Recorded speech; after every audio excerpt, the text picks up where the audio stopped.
Boa. Então, eu vou falar isso, os dois são os meus dois minhas duas qualidades, os meus dois defeitos, eles são correlacionados, né. Então eu vou falar um pouco sobre primeiro sobre os pontos fortes, depois eu venho nos pontos fracos. 2 pontos fortes que eu me identifiquei ao longo da minha trajetória, é que eu tenho muita resistência e perseverança.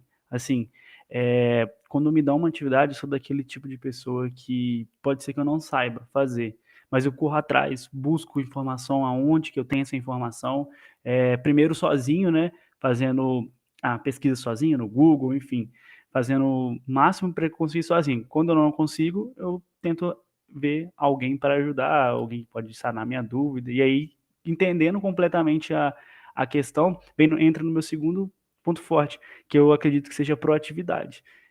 Sempre que eu entendo todo o processo que eu estou participando, eu sou bastante proativo, dou ideias de melhorias, assim, né, até o como eu posso fazer, mas, esses 2 pontos fortes que eu me identifico, e aí 2 questões, né, que eu vejo que tem um ponto a desenvolver, seria relacionados a isso também.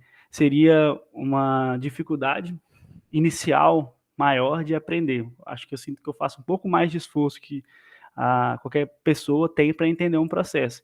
Então, e isso correlaciona com a parte do ponto positivo que eu tenho. Então, como eu tenho muita resistência, vou atrás, corro atrás de informação sem cansar, isso faz com que eu entenda todo o processo, seja proativo, e também acaba que essa questão inicial, então demora um tempo a mais para entender todo o processo. Depois que eu entendo, eu sou proativo nesse sentido.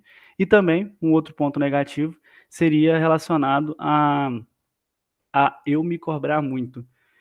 Seria relacionado a questões pessoais, né, e me cobro muito. Vou dar um exemplo dos 2 pontos positivos, 2 pontos negativos.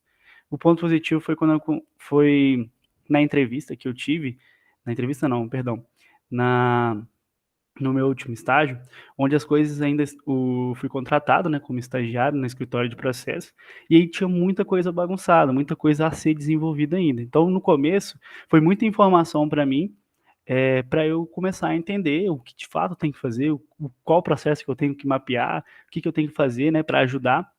Demorou um pouquinho, né, mas depois que eu peguei o tranco, depois que eu entendi o todo, eu fiz parte da construção da metodologia de mapeamento de processo. Fui crucial também na resolução de mapeamento de todos os processos da UFV, né. Primeiro o estágio eu mapeava todos, tinha, sei lá, 500, e aí depois ia desenhando. Então, para até chegar a mapear, teve muitos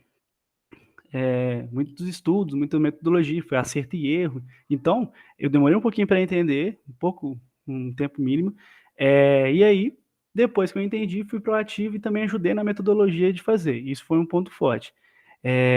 Já com relação a me cobrar, e aí para reduzir esse tempo, né, que eu tenho para pegar, aprender o que eu tenho que fazer, eu estou fazendo jogos de lógica, sempre faço, né, de processos seletivos, enfim, também joguinhos de lógica para me desenvolver mais o cérebro para estar antenado. Leio livros também, vejo podcast para ficar mais antenado sobre o assunto.